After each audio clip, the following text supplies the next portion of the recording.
Welcome to you all, and thanks for joining us as we pray with you and reflect with you on the scripture readings, particularly the part of the Passion story that takes us into a very important time in the church's year, Holy Week.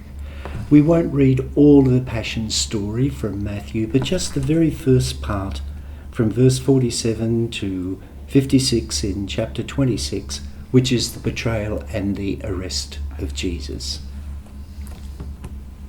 While he was still speaking, Judas, one of the 12, arrived. With him was a large crowd with swords and clubs from the chief priests and the elders of the people. Now the betrayer had given them a sign saying, "The one I will kiss is the man, arrest him." At once he came up to Jesus and said, "Greetings, Rabbi," and kissed him.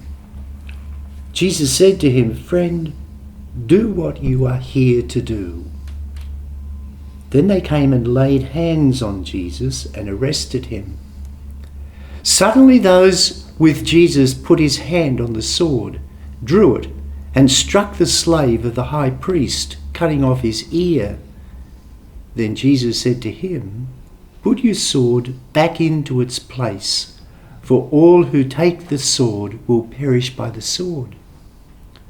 Do you think that I cannot appeal to my Father, and he will at once send me more than 12 legions of angels? But how then would the scriptures be fulfilled, which say it must happen in this way?" At that hour, Jesus said to the crowds, "Have you come out with swords and clubs to arrest me as though I were a bandit? Day after day I sat in the temple teaching, and you did not arrest me. But all this has taken place so that the scriptures of the prophets may be fulfilled." Then all the disciples deserted him and fled.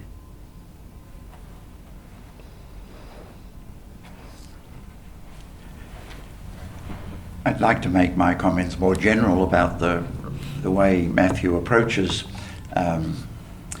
the Passion of Jesus, and then perhaps some comments on the text that we've just read. I think it's important when we read the Passion narrative of Matthew, we recall the infancy narratives of Matthew, because it's a very important literary style of the Jewish people to have inclusion, to begin with something and end with something. And just to point out the main thing there, we go back to the coming of the Magi, that really the Magi were looking for the King of the Jews. And that lies fallow during the Gospel, but in the end, Jesus dies and they put on his cross, he was the King of the Jews. So that Matthew is linking up the beginning and the end. In the incident of the Magi, it's the contrast between the way the Magi received Jesus and the way Herod and the high priests and the Jewish leaders receive Jesus. And again, at the end, it's the Jewish leaders, combined not with Herod but with Pontius Pilate, who are opposing Jesus. And the only Gentile reference, of course, is Pilate's wife, who affirms the innocence of Jesus. So I think it's helpful to read the whole Gospel, or better still, the beginning and the end, because it captures the key points that Matthew is trying to make. The section that we read is preceded by a number of events. The fact that the leaders wanted to kill Jesus, then the anointing with oil by the woman, and then Judas going to the Jewish leaders to betray him, and then we've got the preparation for the Last Supper, and we've got the Last Supper itself with both Judas and Peter being acknowledged as those who are going to betray and deny Jesus. And then follows that is the journey to Gethsemane, and it's from there that our particular text takes place. I'd like to contrast the Gethsemane account and what we read about Jesus facing up to his enemies. that Matthew speaks about Jesus as being sorrowful even unto death, that he prays 3 times, and clearly he is under great strain, you might say. And yet immediately that Judas arrives, he stands up and really is in command of the situation. I think the fleeing of the disciples, that in Matthew the disciples are treated a little bit better than they are in Mark. Mark is really down on the disciples. But in Matthew, the disciples have already not acknowledged who Jesus is, and therefore their desertion is perhaps a greater sin than might have been that as presented in Mark. And Peter, Matthew has a special role for Peter, and so his denial of Jesus in a sense assumes a new gravity. So what we see there is something that that captures the dilemma of the disciples and the fact of the difficulty that is there in following Jesus. It's a very rich text, and we could say lots of other things, but I think I'd like to leave it with the idea of the framework within which it's taking place. That what was begun and what was announced in the infancy narratives is actually drawn to a conclusion. Just one more thought that comes to my mind with regard to the temptations in the desert. That if you are the Son of God, then turn the stones into bread. And of course, we find on the cross, if you are the Son of God, come down from the cross. In other words, the same temptations that were there in the beginning that would draw Jesus away from what the Father had intended are now again being said, that Jesus used his power to get himself out of the difficulties in which he's in. So I think that framework is important. Thank you for that, David. Virginia and I often say, away from the time of our sharing with you, how blessed we are to be able to sit here and to listen to those words that David shares with us, that make connections for us that we just have forgotten, and how that really gives us another perspective on the word that we share. I know for this particular Sunday, I guess my reflection started just a little prior to this with the entry into Jerusalem, the Palm Sunday experience, and how people were just caught up in the moment and thinking of, how we can easily be caught up in a whole myriad of things. And I suppose too we're experiencing it at the moment with all that's going on with the coronavirus and this and that, and we can become so confused.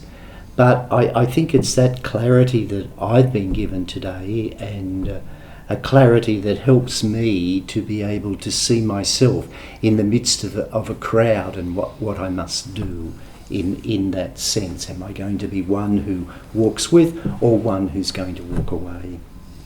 What struck me today in particular was this, how would I say, I have a real sense of the humanity and the divinity of Jesus, and we know that this is such a tragic moment, the Gethsemane experience. However, percolating through that, in my mind, when I hear the scripture read today, is the most extraordinary moment of leadership that we see in Jesus. And perhaps when David was talking about the King of the Jews, this kingship, this quality of leadership, when faced with this imminent betrayal, faced with this imminent death, he does stand up to Judas and allows Judas to kiss him, which, when I look at this, gives, I think, Jesus extraordinary power.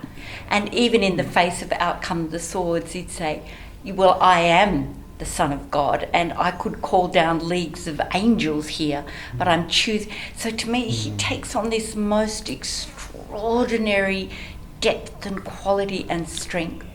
And when I respond to this situation, I just shudder with the feeling that here's someone who's betraying you after everything he must have witnessed, and after everything with that group of 11 other men, that they were deserting him in this moment. It takes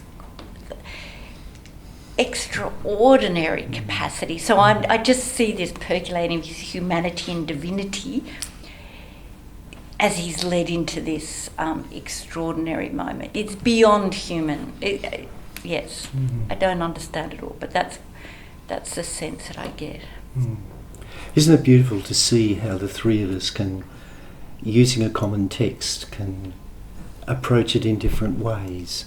And we would like you to take some moments now to reflect yourselves.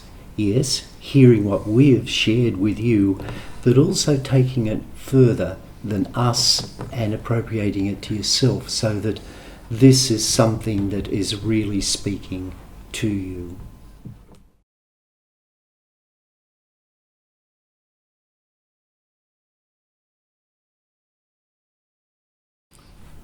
Well, welcome back. After a time of reflection and prayer, we invite you to listen once again to the short passage that we have taken from the Passion story of this Palm Sunday.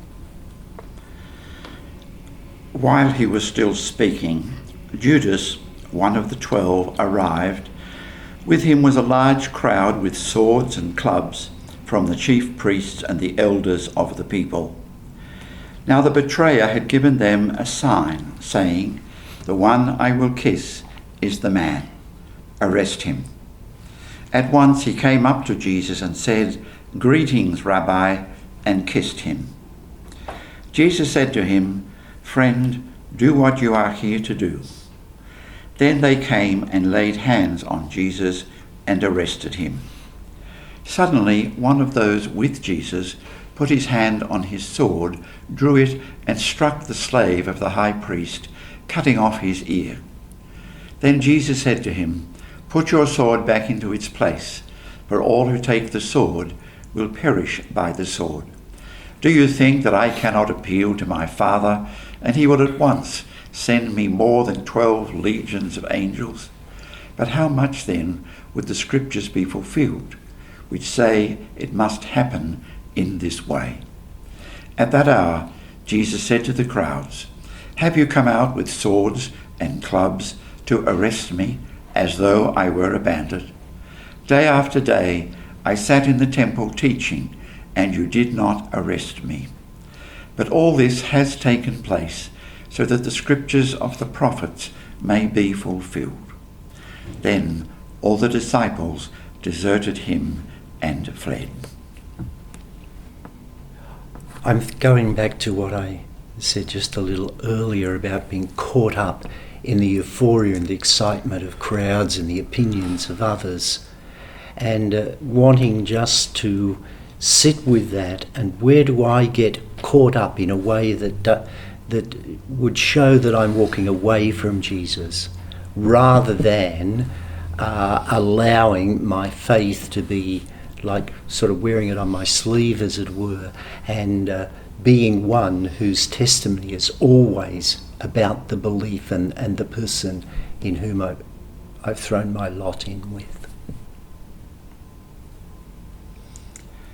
I again focused on the disciples, that they were the ones whom Jesus saw as being with him and standing by him in all the trials that he had up until this time, and then they deserted him.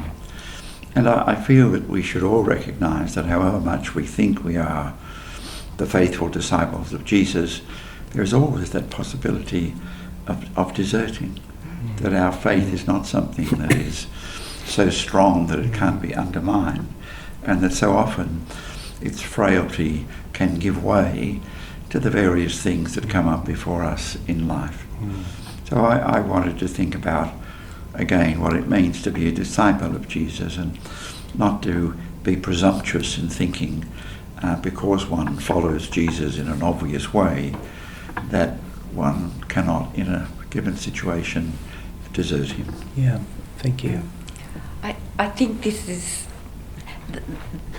one of the things that resonates with me. It's both Peter and Judas and the disciples. It seems as though in this incident he's utterly alone, and in a similar vein, I wonder, in the face of such physical violence, you could see that he's entering in this extraordinary physical violence. What would I have done? I'm not sure. Yeah. Once again, we ask you to take a few moments to reflect again. What are the practical implications of your reflection from what you have heard from us? And perhaps in these difficult times where we are taken outside of our comfort zone, our security blankets perhaps are removed, how is it that we remain faithful? A challenge, I think, that both David and Virginia have expressed, and I hope I have too, that we invite you to wrestle with that for a few moments. What's that going to mean in the coming week for you, a faithful disciple?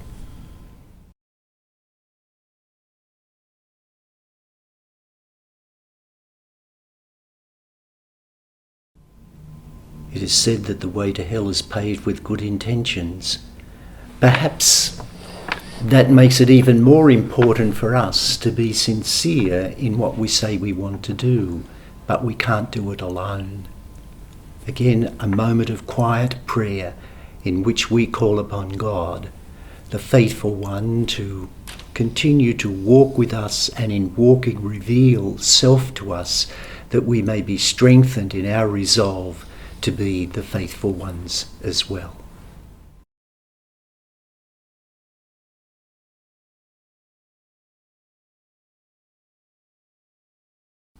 Well, as you journey on through this week, we move more and more into the heart of Holy Week, with the Triduum coming on Thursday, Friday and Saturday of this coming week, and then the great day of Easter. Perhaps a time when things are going to be very much different in the way in which we celebrate these days. But let's be open to whatever lies before us, and let us engage in ways that will enable us still to be that community of believers who do come together, not in one place, but in a myriad of places, knowing that wherever two or three are gathered, there am I in the midst. So as we wish you well in the journey of this week, invite you just to listen as we pray the prayer of this Passion Palm Sunday. Almighty, ever-living God, who is an example of humility for the human race to follow, caused our Saviour to take flesh and submit to the cross, graciously grant that we may heed his lesson of patient suffering, and so merit a share in his resurrection, who lives and reigns with you in the unity of the Holy Spirit, one God, for ever and ever.